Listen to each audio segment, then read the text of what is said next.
दोस्तों नमस्कार, ये है मार्गदर्शन फॉर सिविल सर्विसेज। मैं अनुराग चौधरी। दोस्तों घटना चक्र सामान्य अध्ययन पूर्वावलोकन श्रृंखला में प्रस्तुत है सामान्य विज्ञान से संबंधित महत्वपूर्ण प्रश्नों का रिवीजन जो विभिन्न प्रतियोगी परीक्षाओं के प्रीवियस ईयर्स में पूछे गए हैं। इस वीडियो में हम जीव विज्ञान के अंतर्गत पौधों के आर्थिक महत्व से संबंधित सभी महत्वपूर्ण प्रश्नों को कवर करेंगे। तो आइए शुरू करते हैं आज का वीडियो। घटना चक्र सामान्य अध्ययन पूर्वावलोकन श्रृंखला के अंतर्गत सामान्य विज्ञान में पौधों के आर्थिक महत्व से संबंधित महत्वपूर्ण प्रश्नों का रिवीजन। पहला प्रश्न है कि कंचन एक उन्नत किस्म है किसकी? तो याद रखिएगा, कंचन आंवला की उन्नत किस्म है। दोस्तों आप जान लीजिए, आंवला यानी इंडियन गूजबेरी के फल औषधि गुणों से युक्त होते हैं। इसमें विटामिन सी प्रचुर मात्रा में पाया जाता है और कंचन, कृष्णा, बनारसी आदि इसकी उन्नत किस्में हैं। अगला प्रश्न है, आम की नीलम और अल्फांसो के मध्य क्रॉस से किस संकर किस्म का विकास होता है? ऑप्शन है आम्रपाली, दशहरी, रत्ना या बादामी। तो सही उत्तर है रत्ना। दोस्तों आम का वानस्पतिक नाम मैंजीफेरा इंडिका है। इसमें प्रचुर मात्रा में मिनरल, विटामिन और एंटीऑक्सीडेंट पाया जाता है। हापुस, दशहरी, लंगड़ा, चौसा, केसर, बादामी आदि इसकी प्रमुख किस्में हैं। और आप जान लीजिए, रत्ना, नीलम और अल्फांसो के क्रॉस से बनी आम की संकर प्रजाति है, जबकि आम्रपाली, दशहरी और नीलम के क्रॉस से बनी संकर प्रजाति है। आम की संकर किस्म के पौधे शीघ्र ही फल देना शुरू कर देते हैं और इनका फैलाव भी कम होता है, जिसके कारण इन्हें सघन बागवानी में भी लगाया जा सकता है। अगला प्रश्न है कि काशी लालिमा किस फसल की प्रजाति है? गाजर, भिंडी, प्याज और टमाटर। तो सही उत्तर है काशी लालिमा भिंडी की प्रजाति है। ऑप्शन बी आपका सही उत्तर है। दोस्तों आप जान लीजिए, काशी लालिमा भिंडी की प्रजाति का इजाद काशी हिंदू विश्वविद्यालय के कृषि शिक्षा संस्था ने किया है। इसमें कैल्शियम और आयरन के अलावा एंटीऑक्सीडेंट जैसे तत्व पाए जाते हैं। अगला प्रश्न है, CO 1148 एक महत्वपूर्ण प्रजाति है किसकी? तो सही उत्तर है गन्ना की। दोस्तों CO 1148 गन्ने की महत्वपूर्ण प्रजाति है। ये प्रजाति पूर्वी उत्तर प्रदेश में मुख्यतया पाई जाती है। अगला प्रश्न है, निम्नलिखित में से कौन सा युग्म सही सुमेलित नहीं है? आपको बताना है। फसल और प्रजातियों में सरसों बरुड़ा सही है, मटर की सपना सही है, अलसी की सूर्या सही नहीं है, मूंगफली की कौशल सही है। दोस्तों सूर्या आम, पपीता, आलू आदि की प्रजाति है, न कि अलसी की। शेष सभी विकल्प आपके सही सुमेलित हैं। अगला प्रश्न है, मैक्रोनी गेहूं का वानस्पतिक नाम क्या है? आपको बताना है। Triticum monococcum, Triticum durum, Triticum dicoccum या ट्रिटिकम एस्टिवम। तो सही उत्तर है ट्रिटिकम ड्यूरम। दोस्तों मैक्रोनी गेहूं का वानस्पतिक नाम ट्रिटिकम ड्यूरम है। मैक्रोनी गेहूं गेहूं की एक टेट्राप्लोलाइड प्रजाति है और सामान्य गेहूं के बाद ये प्रजाति गेहूं की दूसरी सबसे अधिक खेती की जाने वाली प्रजाति है। अगला प्रश्न है, जैविक रूप से संश्लेषित नैनो कणों का उपयोग एक नई पारिस्थितिकी मित्र तकनीक है जिसकी कैंसर उपचार में बड़ी संभावनाएं हैं। इस तकनीक में एक पौधे के निचोड़ का उपयोग करते हैं। ये पौधा कौन सा है? ऑप्शन है मदार, पार्थेनियम, धान या लेमन ग्रास। तो सही उत्तर है पार्थेनियम। दोस्तों पार्थेनियम पौधे की पत्ती के निचोड़ का उपयोग नैनो कणों के जैव संश्लेषण में किया जाता है और ये कैंसर उपचार में लाभकारी है। अगला प्रश्न है, लिटमस अम्ल क्षार सूचक प्राप्त होता है किससे? जीवाणु से, लाइकेन से, विषाणु से या उपर्युक्त में से कोई नहीं। तो सही उत्तर है लिटमस जो है अम्ल क्षार सूचक, ये लाइकेन से प्राप्त होता है। लिटमस जल में घुलनशील विभिन्न रंजकों का एक मिश्रण होता है जो थैलोफाइटा समूह के लाइकेन जो कि कवक और शैवाल का साहचर्य है वहाँ से निकाला जाता है। अगला प्रश्न है, नीम के पेड़ के संदर्भ में निम्नलिखित कथनों पर विचार कीजिए। यहाँ पर 3 कथन हैं। कुछ जाति के कीटों और बरूथियों के प्रचुर भवन को नियंत्रित करने के लिए नीम के तेल का प्रयोग कीटनाशक के रूप में किया जा सकता है। बिल्कुल सही है। नीम के बीजों का प्रयोग जैव ईंधन और अस्पताल अपमार्जकों का निर्माण करने में होता है। बिल्कुल सही है। और नीम के तेल का अनुप्रयोग औषधि उद्योग में होता है। तो तीनों ही कथन आपके सही हैं, 1, 2, 3 तीनों सही हैं। दोस्तों, नीम में एजाडीरेक्टिन नामक रसायन पाया जाता है। इस रसायन में कीटनाशक और कवकनाशक गुण होता है। फसल सुरक्षा के दृष्टिकोण से कीटों में वृद्धि को नियंत्रित करने के लिए नीम का प्रयोग किया जाता है। नीम के कारण हानिकारक कीटों में प्रजनन क्षमता अवरुद्ध हो जाती है और नीम के प्रभाव से कीटों के लार्वा और वयस्क प्रतिकर्षित होकर भाग जाते हैं। नीम के प्रभाव से ही वयस्क कीट बंध यानी नपुंसक हो जाते हैं, अतः उनमें वंश वृद्धि की क्षमता में कमी आ जाती है। नीम के विभिन्न भागों से चर्म रोग, परजीवी रोग, गर्भ निरोधक, मलेरिया, चेचक, दमा आदि की दवा और सर्प बिच्छू आदि के विषैले प्रभाव को कम करने की दवा भी बनाई जाती है।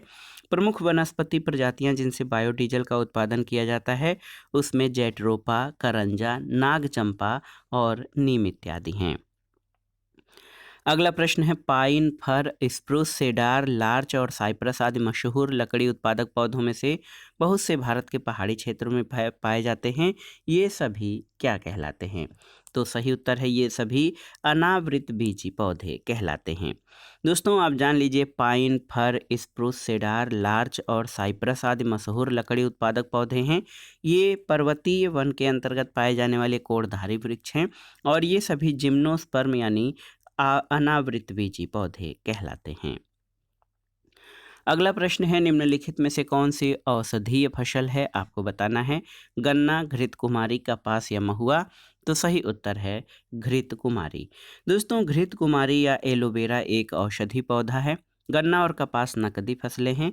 महुआ एक उष्णकटिबंधीय वृक्ष है जो भारत के मैदानी क्षेत्रों में पाया जाता है। इसके फल से तेल और इसके फूल से शराब बनाई जाती है। अगला प्रश्न है, तुलसी के पौधे का औषधि महत्व निम्नांकित की उपस्थिति के कारण है। ऑप्शन है अकार्बनिक अम्ल, कार्बनिक अम्ल, फिनाल और फ्लोवोनाइड या उपर्युक्त में से कोई नहीं। तो सही उत्तर है फिनाल एवं फ्लेवोनाइड। दोस्तों, आप जान लीजिए, तुलसी जिसका वानस्पतिक नाम आसीसम सैक्टम है, एक औषधि पौधा है। इसमें महत्वपूर्ण फाइटो रसायन पाए जाते हैं जो अपने प्रदाहनाशी और प्रतिअक्षीकारक गुणों के कारण विभिन्न गंभीर रोगों से सुरक्षा प्रदान करते हैं।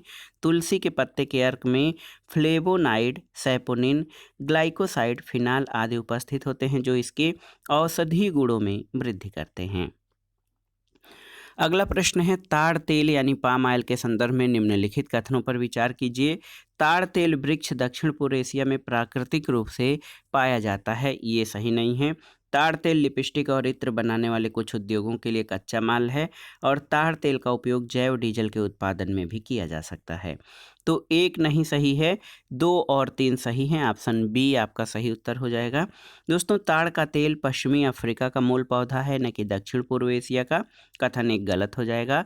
इसके विविध उपयोगों में खाना पकाने से लेकर वाहनों में ईंधन के तौर पर और सौंदर्य प्रसाधन के रूप में लिपस्टिक तथा लोशन आदि में प्रयोग किया जाता है। अगस्त 2021 से भारत सरकार ने पाम ऑयल मिशन की घोषणा की थी। अगला प्रश्न है, भारत की जैव ईंधन की राष्ट्रीय नीति के अनुसार जैव ईंधन के उत्पादन के लिए निम्नलिखित में से किनका उपयोग कच्चे माल के रूप में हो सकता है? तो यहाँ पर देखिए, कसावा, क्षतिग्रस्त गेहूं के दाने, इसके अलावा सड़ा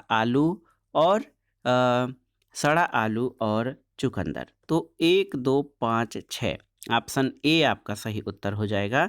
दोस्तों, आप जान लीजिए, 4 जून 2018 को भारत सरकार द्वारा राष्ट्रीय जैव ईंधन नीति 2018 की घोषणा की गई।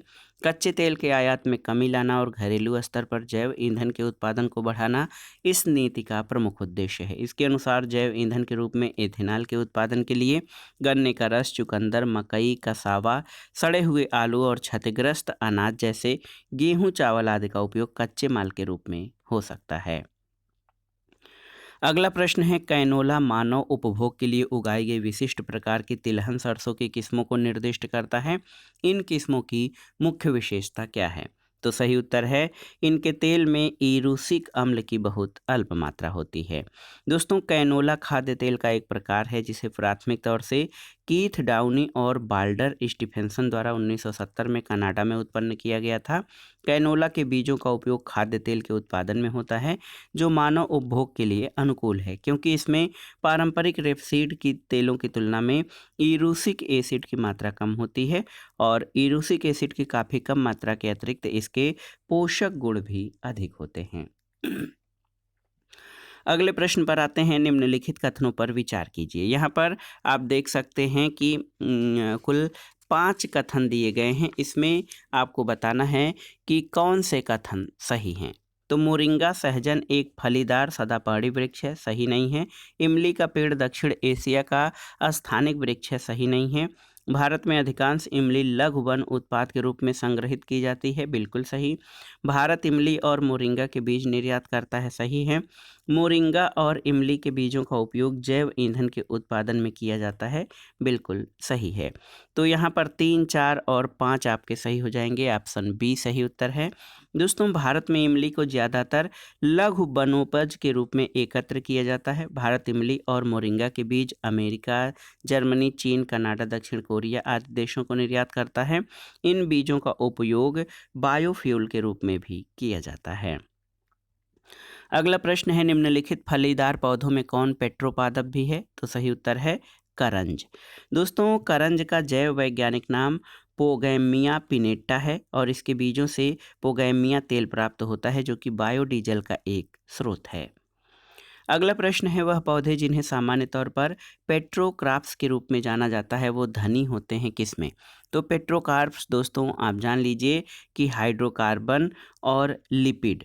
हाइड्रोकार्बन और लिपिड जिनमें पर्याप्त मात्रा में होता है, वो पेट्रोपादप या पेट्रोक्राप के रूप में जाने जाते हैं। पेट्रोक्राप्स में हाइड्रोकार्बन और लिपिड यानी मोम प्रचुर मात्रा में पाया जाता है। जेट्रोपा नामक पौधा पेट्रोक्राप के अंतर्गत आता है। अगला प्रश्न है, देश का पहला बायोडीजल संयंत्र कहाँ पर लगाया जा रहा है? तो ये आंध्र प्रदेश में काकीनाडा में स्थापित किया गया है। अगला प्रश्न है, बायोडीजल बनाने में किस वनस्पति का उपयोग किया जाता है? आप जान लीजिए, गन्ना, सफ़ेद मूली, सनाय या रतनजोत। तो सही उत्तर है रतनजोत, इसी का नाम जेट्रोफा है। दोस्तों, बायोडीजल बनाने के लिए रतनजोत या जेट्रोफा का प्रयोग किया जाता है। इस पौधे के बीज से बायोडीजल प्राप्त करते हैं, जो कि ऊर्जा के रूप में प्रयुक्त किए जाते हैं। ईंधन का महत्वपूर्ण स्रोत होने के कारण इसकी कृषि की तरफ अत्यधिक ध्यान भी दिया जा रहा है। यह एक आवृत्तबीजी पौधा है जिसका जीवन काल में अन्य नकदी फसलों की अपेक्षा कम जल की आवश्यकता पड़ती है। अगला प्रश्न है, कौन सा बायोडीजल पौधा है? तो सही उत्तर रतनजोत हो जाएगा। बायोडीजल पौधा कहलाता है कौन सा? तो यहाँ पर जेट्रोफा या रतनजोत बायोडीजल पौधा है।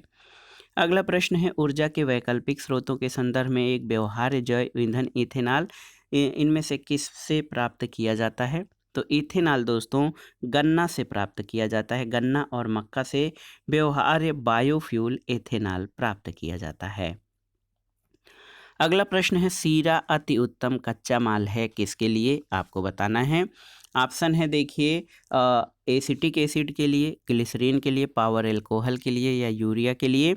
तो सही उत्तर पावर एल्कोहल के लिए शीरा अति महत्वपूर्ण कच्चा माल है जिसको गन्ने के रस से तैयार किया जाता है।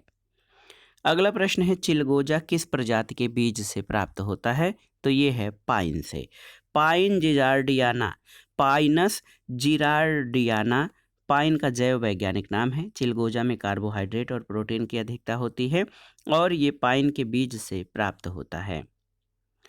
अगला प्रश्न है, मुख्य मच्छर विकर्षक पदार्थ किससे प्राप्त होता है? तुलसी, नींबू, नीम या हल्दी? तो सही उत्तर नीम से। दोस्तों, नीम में औषधि गुण होते हैं। इसके बीज और पत्तियों से दवाएं तैयार की जाती हैं। तुलसी और हल्दी में एंटीबायोटिक यानी प्रतिजैविक गुण पाए जाते हैं। नींबू में विटामिन सी पाया जाता है जिसमें प्रतिरोधक क्षमता होती है। अगला प्रश्न है, सूची 1 का सूची 2 से सुमेलन कीजिए और सही उत्तर का चयन कीजिए। ऑप्शन है, पहले में पौधा और दूसरे में उपयोग। तो ब्राह्मी दोस्तों आप जान लीजिए, ब्राह्मी ये मस्तिष्क का टॉनिक है। सदाबहार क्या करता है? तो सदाबहार आपका मधुमेह को दूर करने वाला है। पुदीना जो है, पुदीना क्या करता है? पुदीना आपका वातहट या वात को समाप्त करता है और तुलसी कफोत्सारक है। 4 1 2 3 यहाँ पर देखिए 4 1 2 3 ऑप्शन बी आपका सही उत्तर है। दोस्तों आप जान लीजिए ब्राह्मी को जलनिंब भी कहते हैं क्योंकि ये प्रधानतः जलासन्न भूमि में पाई जाती है। ब्राह्मी का प्रभाव मुख्यतः मस्तिष्क पर पड़ता है। ब्राह्मी स्नायु कोषों का पोषण कर उन्हें उत्तेजित करती है जिससे हम स्फूर्ति का अनुभव करते हैं। पुदीना पाचक होता है और वायु विकार, पेट का दर्द, अपच आदि को ठीक करता है। तुलसी एक द्विबीजपत्री शाकीय औषधि पौधा है जो कफ का नाश करता है। सदाबहार या सदाफूली 12 महीने खिलने वाले फूलों का एक पौधा है जो मधुमेह के उपचार में प्रयुक्त होता है। अगला प्रश्न है शीतल पेयों जैसे कोला में पर्याप्त मात्रा होती है किसकी? तो उत्तर है कैफीन की।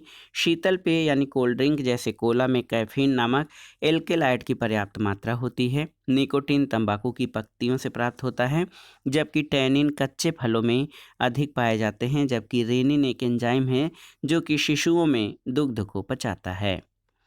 अगला प्रश्न है कैफीन क्षारक उपस्थित होता है किसमें? केवल चाय में, चाय केवल कॉफ़ी में, चाय और कॉफ़ी दोनों में या नींबू में? तो सही उत्तर है कैफीन चाय और कॉफ़ी में दोनों में उपस्थित होता है। ये एक एल्केलाइड है जो कि मनोस्फूर्तिदायक या मस्तिष्क को प्रभावित करने वाली उत्तेजक औषधि है। जर्मन रसायन शास्त्री फ्रेडरिक फर्डिनेंड रंज ने इसकी खोज 1819 में की थी। कॉफ़ी के बीजों के अतिरिक्त प्राकृतिक रूप से ये 60 से अधिक पौधों के पत्तियों, फलों और फलियों में अलग अलग मात्रा में पाया जाता है। इसके प्रमुख स्रोतों में कॉफ़ी बीन और चाय की पत्ती हैं। अगला प्रश्न है चाय की पत्तियों में विद्यमान सर्वाधिक महत्व का उत्तेजक कौन है? तो उत्तर है कैफीन। दोस्तों कैफीन आप जानते हैं कि मनोस्फूर्तिदायक या मस्तिष्क को प्रभावित करने वाली उत्तेजक औषधि है। ये मुख्यतः कॉफ़ी के बीजों और चाय की पत्तियों से प्राप्त होती है। चाय, कॉफ़ी और कोको प्रायः पेय पदार्थ के रूप में प्रयुक्त होते हैं। अगला प्रश्न है समुद्री खरपतवार निम्नलिखित में से किसका महत्वपूर्ण स्रोत है? गंधक, क्लोरीन, ब्रोमीन या आयोडीन का? तो सही उत्तर आयोडीन का। दोस्तों समुद्री खरपतवार या समुद्री खरपतवार जो हैं समुद्र के नितल में स्थित बहुकोशिकीय शैवाल हैं। ये आयोडीन के महत्वपूर्ण स्रोत हैं।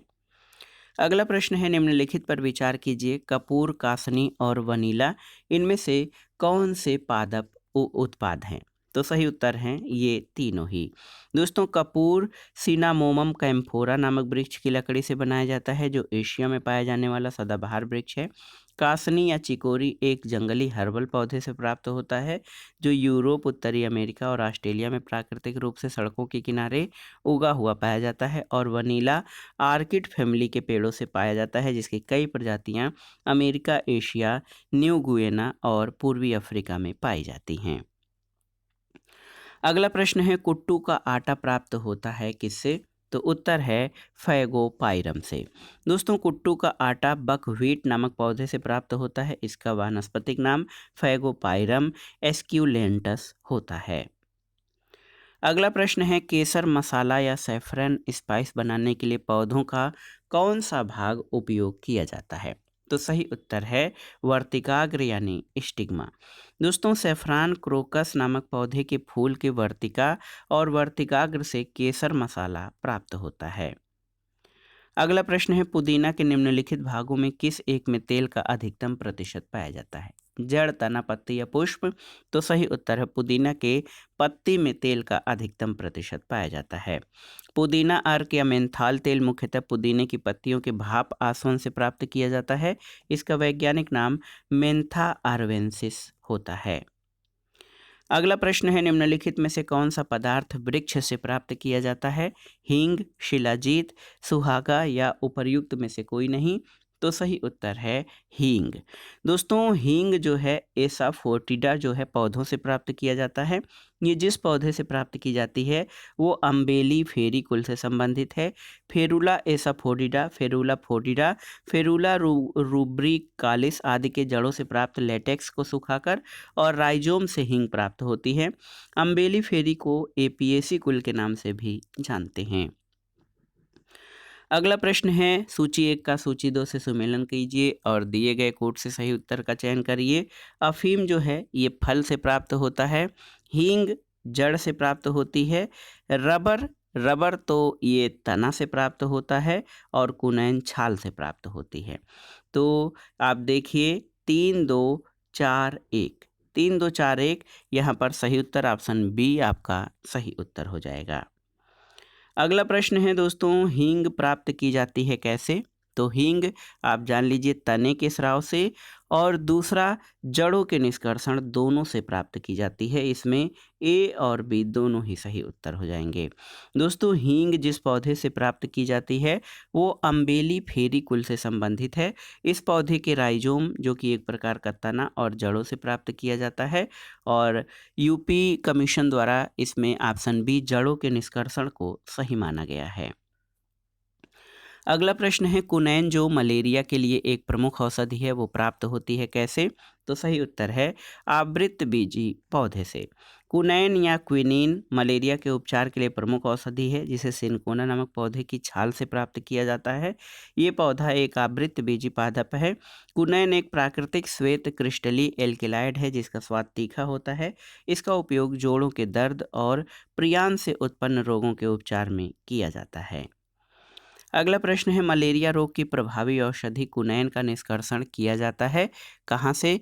तो सही उत्तर है दोस्तों कुनैन सिनकोना की छाल से प्राप्त की जाती है। अगला प्रश्न है कुनैन जो कि मलेरिया के इलाज में प्रयोग की जाती है सिनकोना पादप के किस भाग से प्राप्त की जाती है? तो ये छाल से। अगला है कुनैन सिनकोना पादप के किस भाग में प्राकृतिक रूप में पाई जाती है? तो ये छाल में पाई जाती है। और मलेरिया निदान के लिए आर्टीथर नाम की औषधि प्राप्त होती है किससे? तो सही उत्तर है बीजीए पादप से। मलेरिया के निदान के लिए आर्टीथर नामक औषधि सीडेड प्लांट से प्राप्त की जाती है। एट्रेविन क्लोरोक्विन आदि औषधियाँ भी मलेरिया निदान में प्रयुक्त की जाती हैं। मलेरिया प्लाज्मोडियम नामक प्रोटोजोआ द्वारा होता है और इसका वाहक मादा एनेफिलीज मच्छर होता है। अगला प्रश्न है सिनकोना की छाल से प्राप्त औषधि को मलेरिया के उपचार के लिए प्रयुक्त किया जाता है। जिस कृत्रिम औषधि ने इस प्राकृतिक उत्पाद को प्रतिस्थापित किया है वो कौन सा है? क्लोरोमाइटसिटिसिन, क्लोरोक्विन, टेट्रासाइक्लिन या एम्पिसिलिन। तो सही उत्तर है दोस्तों जो सिनकोना की छाल से प्राप्त जो मलेरिया का उपचार का औषधि था ये क्लोरोक्विन से जो है इसने प्रतिस्थापित कर दिया है। कुनैन नामक एल्केलाइड सिनकोना पौधे की छाल से तैयार की जाती है जो कि मलेरिया रोग के उपचार में उपयोगी है। किंतु क्लोरोक्विन नामक कृत्रिम औषधि ने इस प्राकृतिक उत्पाद को प्रतिस्थापित किया है क्योंकि इसका भी उपयोग अब मलेरिया के उपचार के लिए किया जाता है। अगला प्रश्न है कोरोना रोगियों के उपचार के लिए प्रयुक्त हाइड्रोक्सी क्लोरोक्विन दवा किस पौधे की छाल से प्राप्त होता है? तो आप जान लीजिए दोस्तों क्लोरोक्विन दवा जो है ये क्लोरोक्विन आप जान लीजिए बहुत ही महत्वपूर्ण है। ये रासायनिक पदार्थ है। ये जो है सिनकोना से प्राप्त जो औषधीय कुनैन होती थी उसको प्रतिस्थापित इसने कर दिया है। अगला प्रश्न है कार्क किस पेड़ से प्राप्त होता है आपको बताना है। तो कार्क क्वेरकस पेड़ से प्राप्त होता है। कार्क ओक नामक वृक्ष की छाल से प्राप्त होता है। इसका वानस्पतिक नाम क्वेरकस सुबर है और इस पौधे का उत्पत्ति स्थल भूमध्य सागरीय क्षेत्र है। कार्क अनियमित आकार का पतली भित्ति वाला और मोम युक्त कोशाओं वाला होता है। अगला प्रश्न और इस वीडियो का आखिरी प्रश्न है कि निम्नलिखित में से किस कुल के पौधे से टापा कपड़ा बनाया जाता है? एस्किलोपिएडेसी, मोरेसी, ग्रैमिनी या मालवेसी। तो सही उत्तर है मोरेसी कुल के पौधे से टापा कपड़ा बनाया जाता है। टापा कपड़ा बनाने के लिए शहतूत परिवार या मोरेसी के पौधों की आंतरिक छाल का उपयोग किया जाता है। टापा वस्त्र प्रशांत महासागर के द्वीपों में मुख्य रूप से टोंगा, समोआ और फिजी में बनाया जाने वाला एक बार्क क्लोथ है। तो दोस्तों ये था आज का वीडियो घटना चक्र सामान्य अध्ययन पूर्वावलोकन श्रृंखला के अंतर्गत जीव विज्ञान में पौधों के आर्थिक महत्व या पौधों के औषधि और आर्थिक महत्व से संबंधित महत्वपूर्ण प्रश्नों का रिवीजन जो आपके आगामी परीक्षाओं के लिए बहुत ही उपयोगी है। आप इन प्रश्नों को तैयार कर लीजिएगा। वीडियो आपको कैसा लगा हमें कमेंट बॉक्स में ज़रूर बताइएगा। वीडियो को लाइक करें, शेयर करें और इस चैनल मार्गदर्शन फॉर सिविल सर्विसेज को सब्सक्राइब करें। वीडियो देखने के लिए धन्यवाद दोस्तों। नमस्कार।